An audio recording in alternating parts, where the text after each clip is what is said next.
Hi, in this my first video, I'm going to show you how gravity really works. And it's not what you, or anyone for that matter, think. It's a very clever trick, a small but important manipulation of Newton's laws of motion. But I spotted it. There is just 1 second where nature forgets to hide what it's doing in carrying out this trick. And you can clearly spot what you need to in order to determine exactly how gravity works. And it turns today's theory or theories of gravity on its head. You almost fooled me, gravity, but you didn't. Forget everything you've ever learned about gravity. They're all wrong.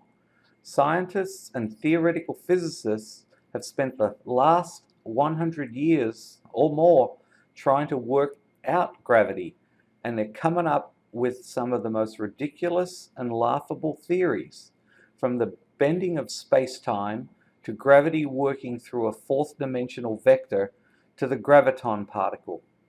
Interestingly enough, with all the billions spent, they've still never found that graviton particle. One really important thing that they teach about the theory of gravity today is a huge fudge, and it's done in order to make the numbers and the theory work. And it goes like this: the heavier something is, the harder gravity pulls.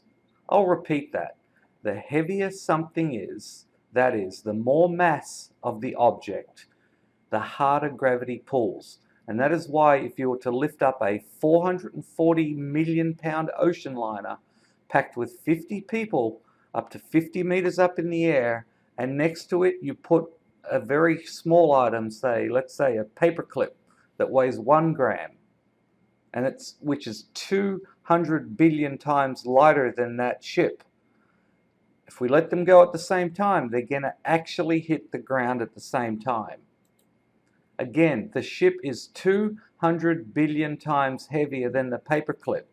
However, gravity is able to instantaneously accelerate it at the same rate as the paperclip. So it instantaneously overcomes the stationary inertia of that ship. And if it pulls harder on the ship, why isn't this 200 billion multiple of force crushing the people on the ship? All they would feel really is the same acceleration as a drop of death carnival ride. This totally defies the laws of physics. Gravity seems to be able to instantaneously overcome the stationary inertia of the 440 million pound ocean liner just as easily as it overcame that of the 1 gram paperclip. It just doesn't make sense, does it? It just doesn't intuit. Scientists use the mass versus weight fudge to explain it, and it is a fudge. They say that mass is how many kilograms something is, that is, how much matter something has, whereas weight is the pull of gravity on an object. They literally invented a new unit of measurement for mass in order to make the gravity argument work, to be able to make the numbers work with that target number of 9.8 meters per second rate of acceleration of gravity. It's mathematical double dutch and a mathematical sleight of hand. In other words, it's a big fat piece of fudge. In order to give you an idea of what 9.8 meters per second acceleration is, it's about 22 miles per hour per second. So acceleration at that rate means that each second that you're traveling, your rate increases in speed by 22 miles per hour. So in 3 seconds, you're actually doing about 66 miles per hour. It's a pretty powerful rate of acceleration. It's the sort of thing that you'll see on say a 1000cc Japanese motorbike like a Yamaha, or the Tesla, which accelerates at anywhere between about 2.5 to 3 seconds to go from 0 to 60. It's around about 1g, a little bit more, 1.1 g, but it's in the same ballpark. That is how much apparent force gravity applies to an object as it accelerates it. This is a Tesla accelerating at about 1g. The options are no, I want my mommy, or yes, bring it on. You said bring it on earlier. This is your fault. Bring it on. Hold on for lives. Oh, okay. Are you gonna count? Like, give us the countdown. Probably.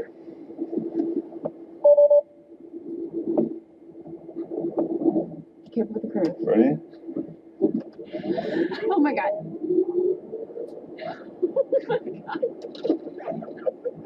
You lose your sunglasses? Her hair is literally like, it's just like, over her hair is like flying back. Was that fun or what? Yeah, it was fun. Okay. That's some serious acceleration force, isn't it? Notice in the Tesla, the girl gets thrown back in her seat, and even her hair flies back. I've watched a few of these. Some people described it as feeling like their organs are about to rupture. Some described it as being like a carnival ride, and some just yelled, "Oh, bleep." Clearly, there's a lot of force there. That is about 1g, a force that accelerates an object at 9.8 meters per second per second. That is what the force feels like to accelerate you by an additional 22 miles per hour each second. And these are the forces, the disturbance, and the impulse you feel. Impulse being the physics equation of force times time.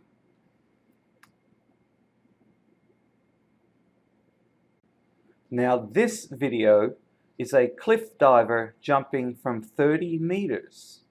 Watch.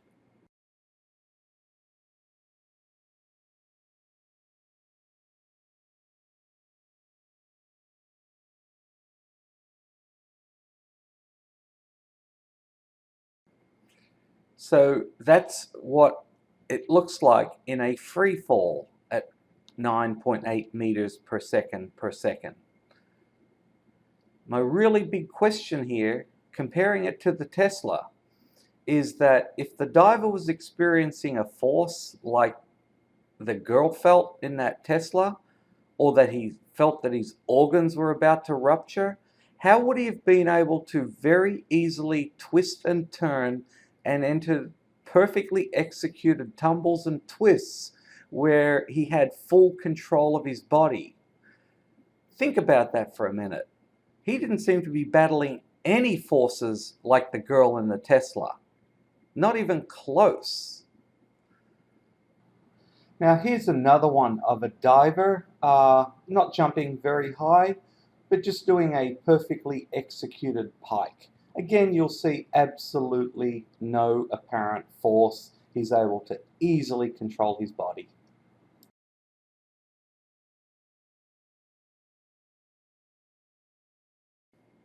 Let's quickly watch them again at 0.25 speed.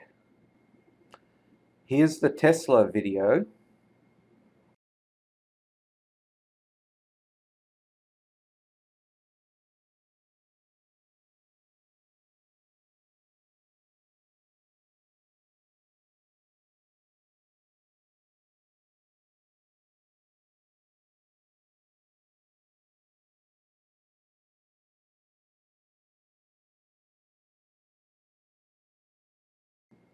And here's the clip of the diver.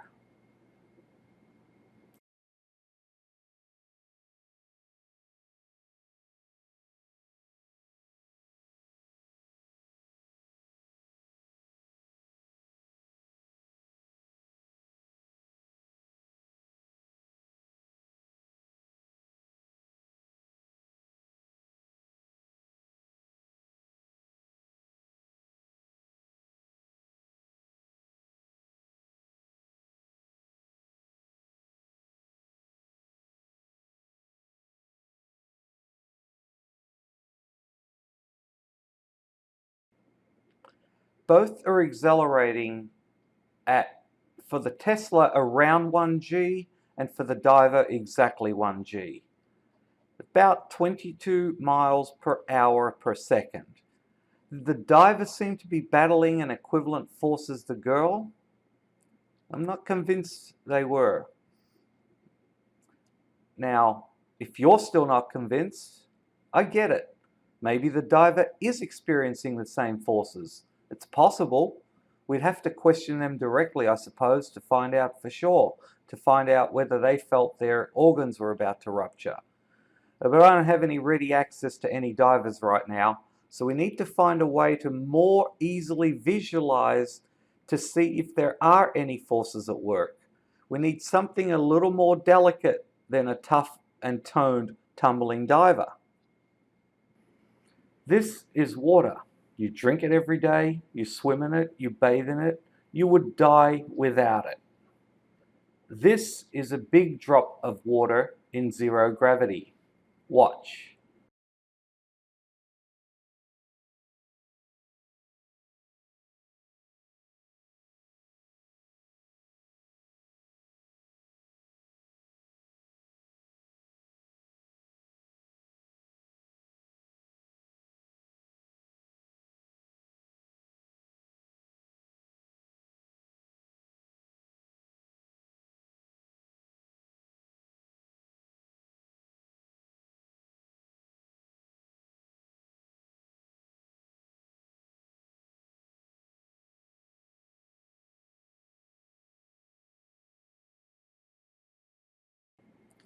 Because there is no gravity in space, there is no net force on the bubble of water, and therefore it takes on a perfectly spherical shape.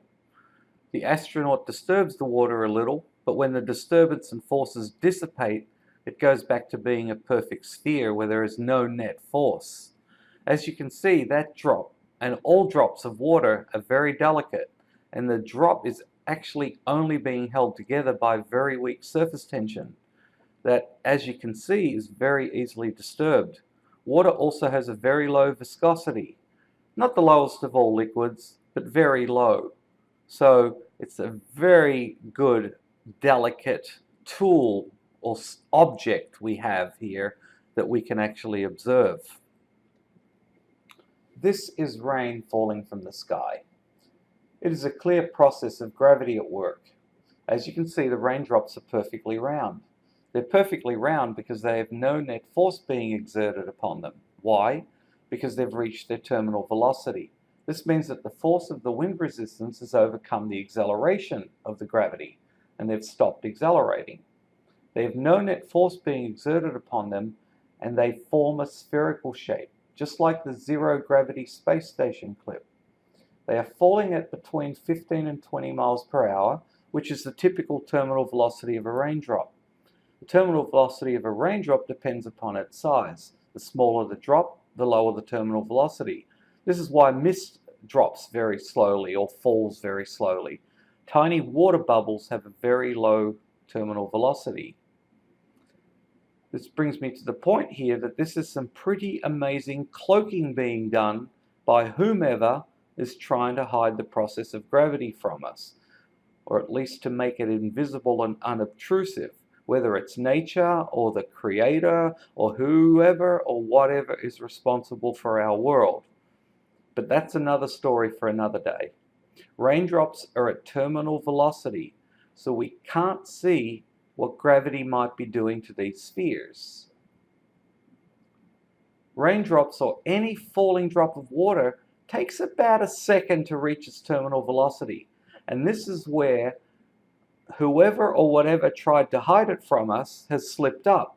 There is 1 second, one critical second, where we can see exactly what is going on from the time a drop of water starts falling to the time it reaches terminal velocity.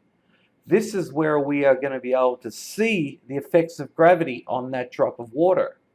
This is where the quote-unquote hider slipped up. And thanks to slow motion cameras, we can see everything. In perfect conditions, when a drop of water is accelerated by a force, this is the shape it takes on. It's called a hyperboloid cone. There's a very complex calculus equation that describes it. It's easy to understand how water would form like that when accelerated with this quick thought experiment. If you cut that sphere into a lot of little slices, where the outer slices of the sphere are lighter than what becomes progressively heavier inner slices, and you apply the equation that acceleration equals force divided by mass, you can see that the lighter ones accelerate faster because they are lighter and are a lower number on the force divided by mass denominator. Calculus, however, removes this slice granularity and does the math on a continuous merging of the slices to make it accurately shaped like this. Let's look at some slow motion examples of water under acceleration and this hyperboloid cone formation.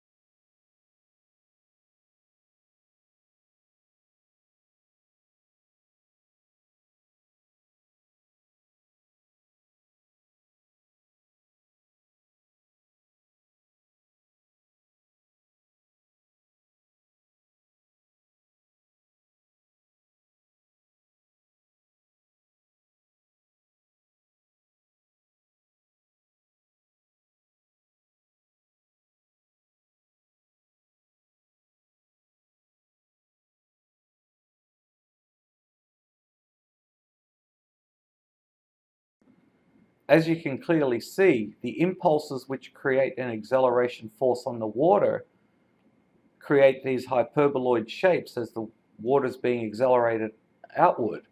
Do you agree at this stage that water under acceleration and therefore experiencing force takes on this hyperboloid shape? It looks pretty evident, right? From the way this water is splashing upwards. You'll see this in all forms of splashing. Take some time and go and watch some slow motion splashing, from people diving into water to balls landing in the water to rocks landing in the water to anything hitting water. You'll see lots of examples as the water is thrust out from the surface. These hyperboloid shapes, as these little discrete drops get forced into these hyperboloid shapes. So now we get to the most important and critical part of this video, and the actual point of the video. If gravity was an actual force, then at the very first second of motion for a small raindrop or any sphere of water falling, for that first second, or 2 or 3 if it's a larger sphere of water falling, then we should see these hyperboloid shapes everywhere, right?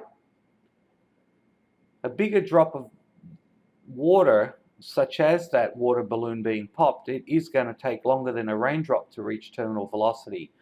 But even at the beginning of the fall of a burst water balloon, we should see this hyperboloid shape being formed as the lighter slices of the bottom of the pop balloon accelerate faster than the heavier slices towards the middle, right? Would you agree? Accelerating water should look like a hyperboloid because there is a force. A sphere has no force, no net force.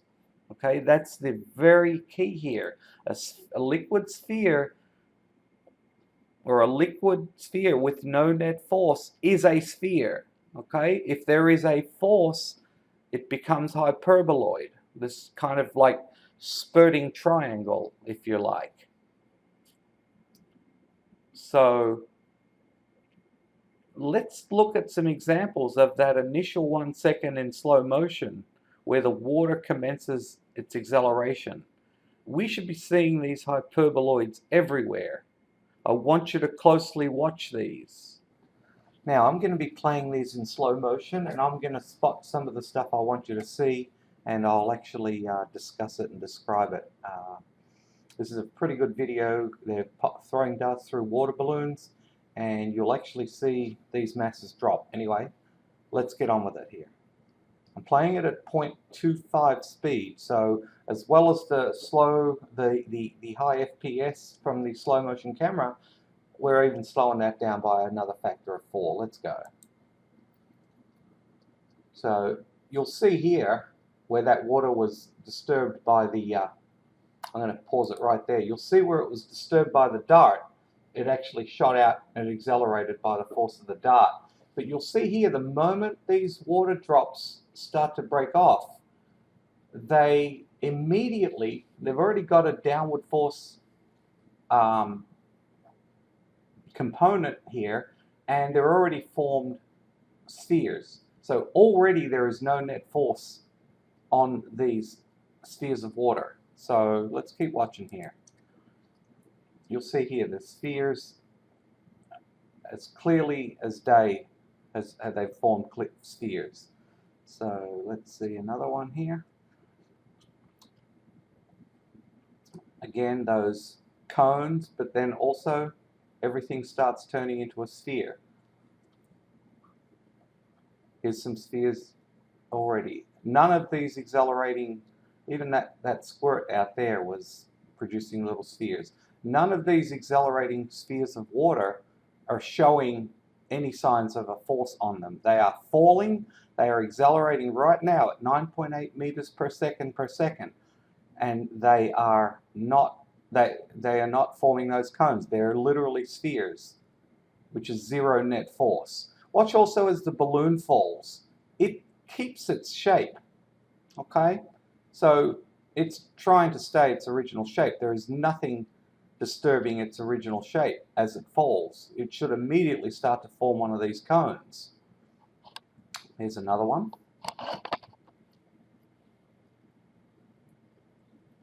Here we go.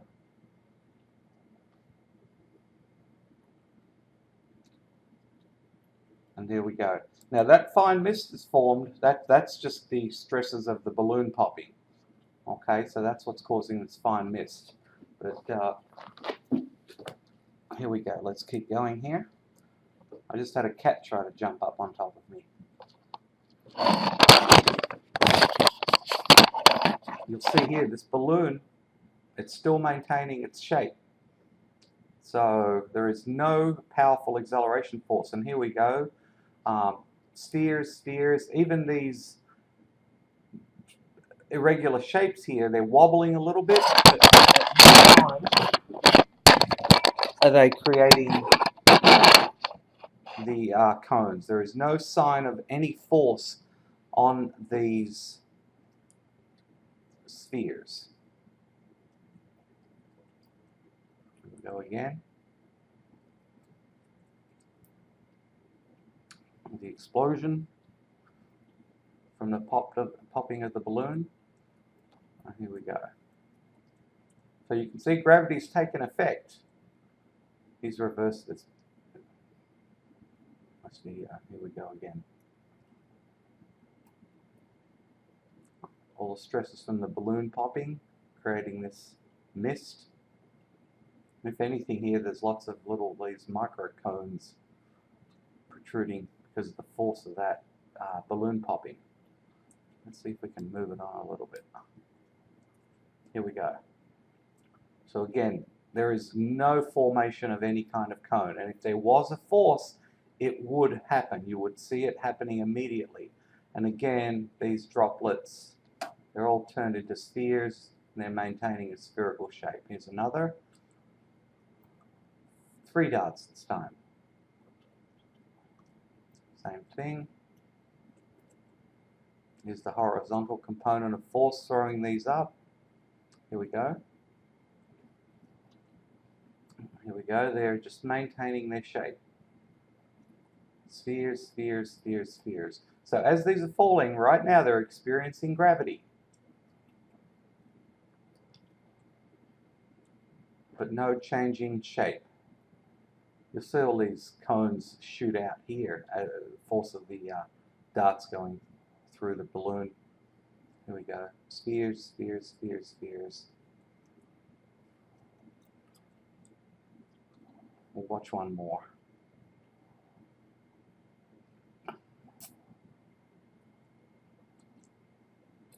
Again, the balloon's holding its overall shape. And here's all these water droplets. They're accelerating downward. They've got a pretty good vertical component. They're probably coming down at about 80 degrees, which is as good as, you know, full-on gravity. Almost as good as a full-on vertical component. So I'm going to stop this here now, and we'll get back to the video. You'll see in these videos that many water drops form after the impact forces of the balloons popping. And what you actually see is that after the impact forces subside, that these water droplets almost immediately become spheres. Then as they start falling, and this is the key here, they remain as spheres. You will also see the highly irregular objects like the blobs. They don't change their shapes at all. They start falling, you know, in their current shape, just wobbling a little bit with very slight changes in their morphology, but they're never forming these hyperboloids. There's never this triangular sort of squirt that comes out, starts coming out of the bottom. And what you'll also often see is some of the drops of water, as their horizontal component of movement starts to end, they start turning into spheres. So the horizontal acceleration forces are ending, and they immediately rubber band back into spheres, even as they start falling. Okay? So never at any time during their fall do they morph into these hyperboloids. They always remain as spheres, even while being subject to 1g of acceleration. That same force that you saw in the Tesla,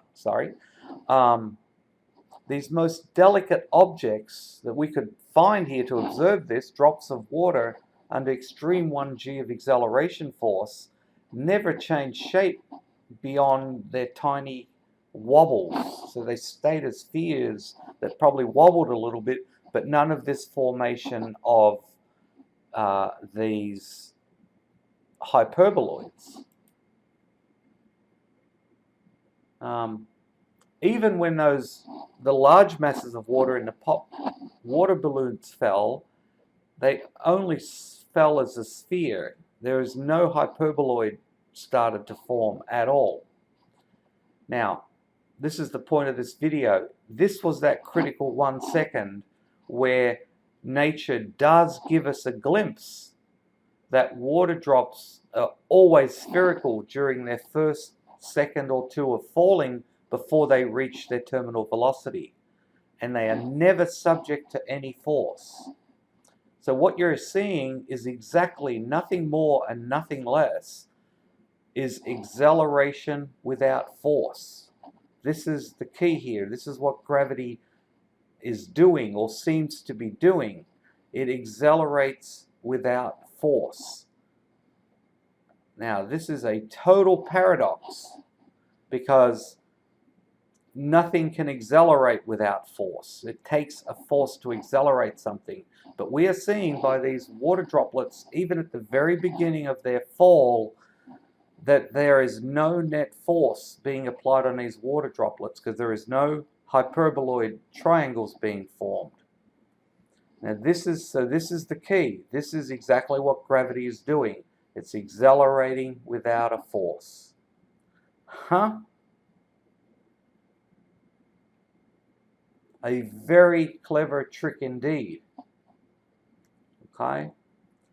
And we're going to move on to the next stage in just a moment, but it is a very clever trick of acceleration without force. And in a moment, I'm going to show you exactly how it's done. So stand by to be enlightened, to have your eyes opened. One item I just want to quickly interject right here is that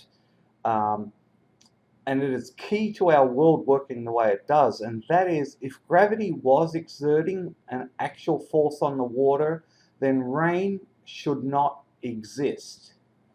According to the visual evidence and the physics of the hyperboloid cone formation, at the very tip of the cone, a very small drop of water is always ejected from the main body, because the acceleration at the very end tip always exceeds the surface tension holding the cone together.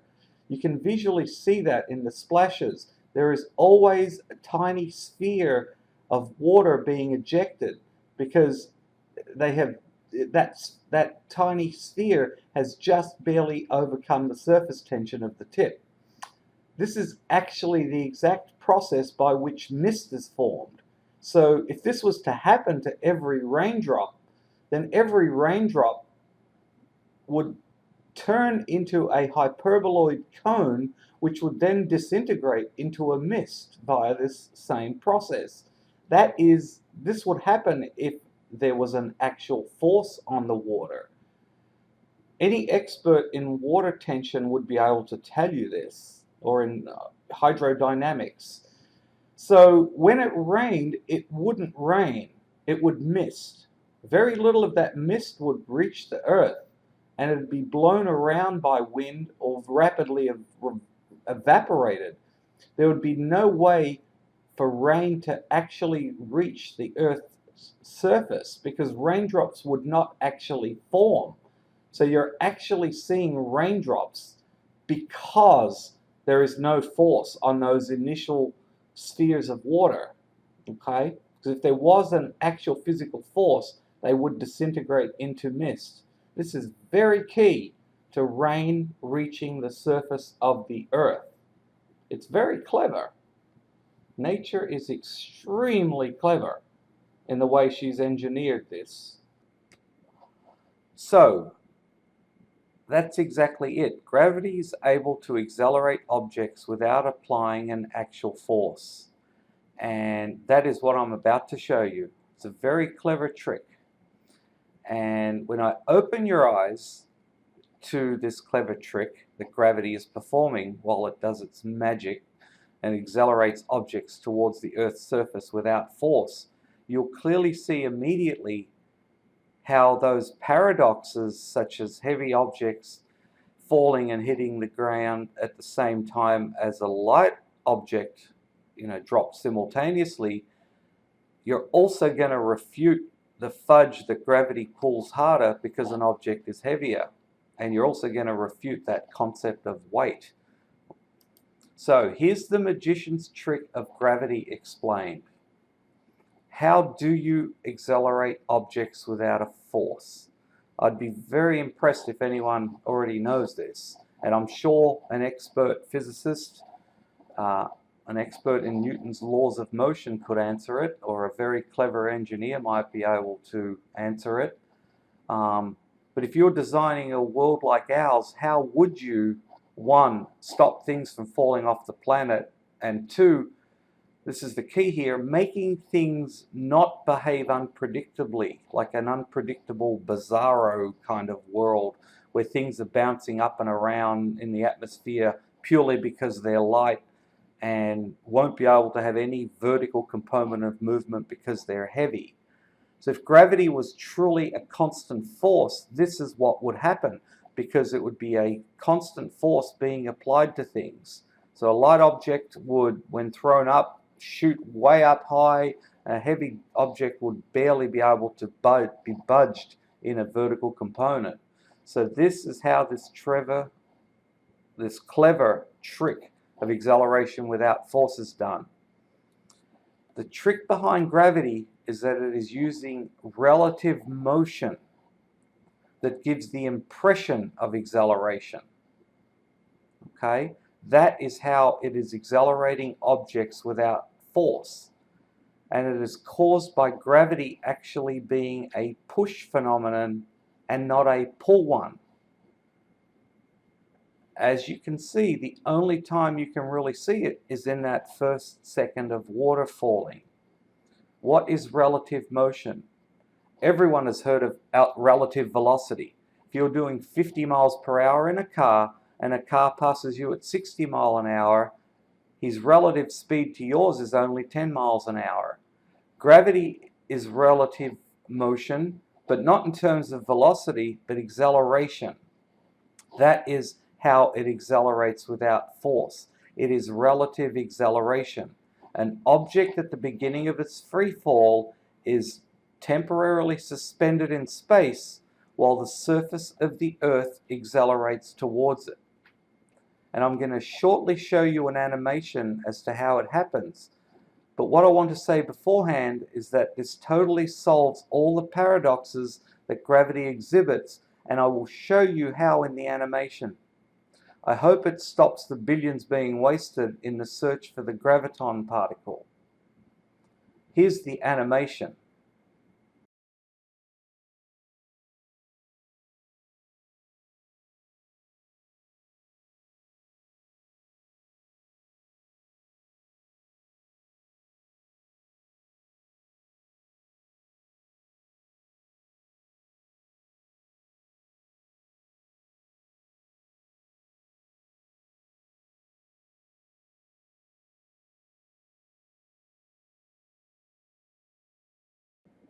Now, I know the first question you are going to ask is, how does the Earth expand?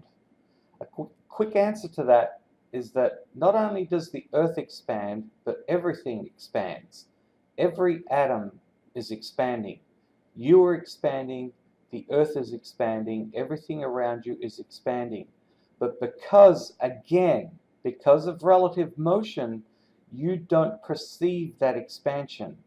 You feel it in your weight as the huge Earth pushes up against you as it expands to keep you on the Earth, and you see it with falling objects that are temporarily suspended in space before the Earth accelerates towards them. That is why that acceleration is there without the force. Something is suspended in space, and is the Earth accelerating towards them, and that creates a relative acceleration. Okay, so to you, the Earth is, if you just jumped off a diving board, the Earth is accelerating up towards you. So that is how you fall without any force. That is how a drop of water falls without its shape distorting beyond that of a sphere. There is no force. Okay, it is relative. It is an illusion, if you like. Like it's happening, but it's relative. You're the object of the acceleration, not the subject. Okay, the Earth is the subject of the acceleration. Now, cleverly, this creates a world where everything is predictable in its motion. Like, again, whatever or whoever created this planet or this universe, okay, it had a problem to solve. I need to create a world, or the world needs to be predictable. Okay, so I need to have things staying on the planets. I need the planet to actually keep its spherical shape, but at the same time, things need to remain predictable. And if I apply a force to everything, things are going to accelerate at different rates based upon their weight in the vertical plane. Okay, so if gravity was indeed an actual force, we would be in a bizarro world. Small objects would act like super balls, and heavy objects would barely move. A small prey animal could just jump out of danger while being chased by a heavy predator, but then it's going to jump so high that it's going to die upon landing as this constant force pulled it down. Okay, so the constant force on a smaller object is going to make it jump a lot higher than a heavier object. And the entire motion of everything on Earth would be unpredictable and bizarre. Okay, the world would not have evolved the way it does, as it has. Okay, and what's also really important here is that the Occam's razor explanation, okay, the easiest, most obvious explanation for gravity is this, okay? It is a trick, I'm going to use the word trick in quotes, of relative acceleration. And it answers so many paradoxes and crazy theories, such as gravity acting through a fourth dimension or space and time being bent. Such theories, they're so mystical because they're only proven, or more precisely attempted to be explained by math. There's no visible visual evidence of any of those theories. Okay, they've never found a graviton particle. No one is aware of any fourth dimension. Not saying that there isn't, okay, but it might be like the search for our creator or ghosts. No one's ever seen one. Or the afterlife. No one has seen it and come back to tell us if there is indeed an afterlife. Okay, it's a faith-based thing, and these things such as bending of space-time or a fourth dimension specific channel for gravity to function through, or a graviton, none of them have been seen or proven. Okay, this is very simple, basic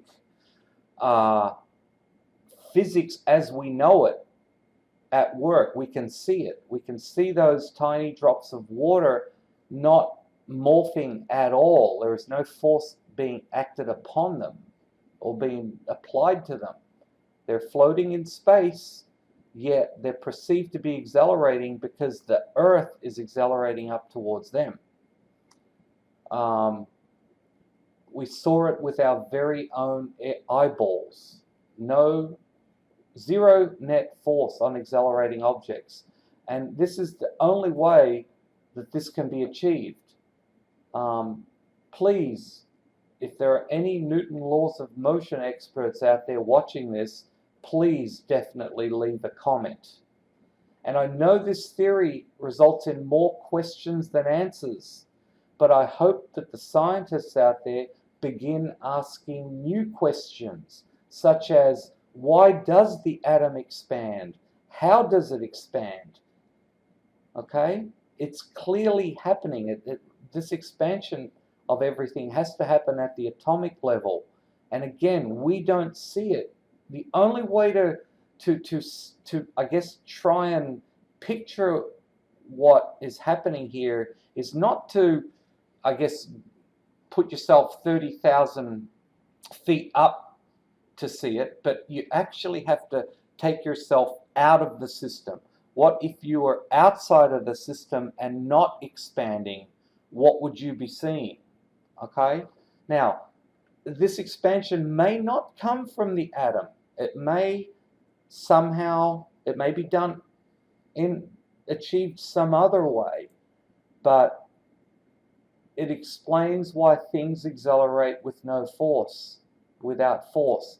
It is, in a way, an optical illusion, or more specifically, a trick performed with relative motion, or again, relative acceleration, more specifically. So I really do hope this starts new conversations out there.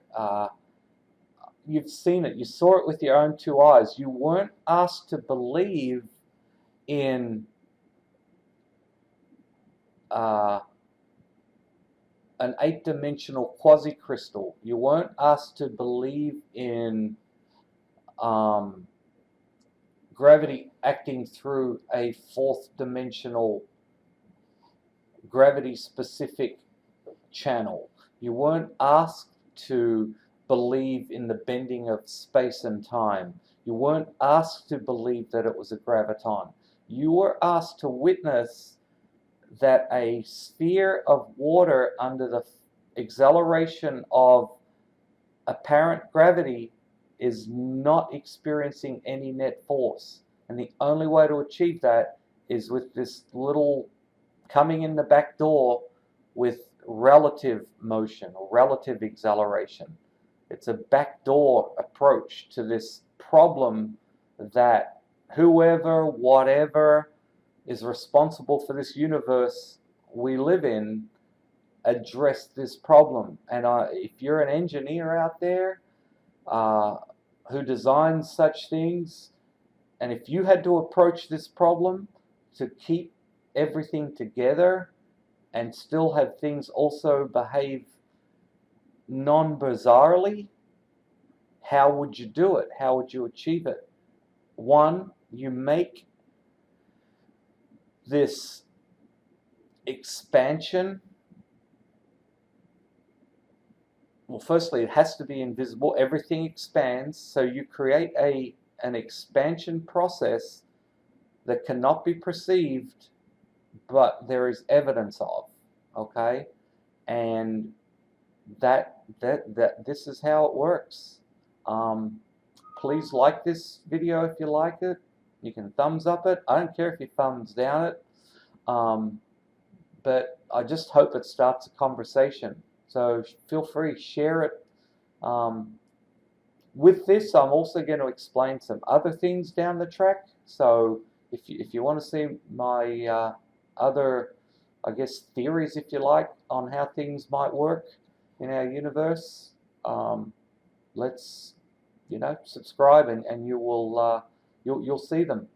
If I get a good following here, I will be motivated to make more of these videos. I don't mind if you want to say the nastiest things about it.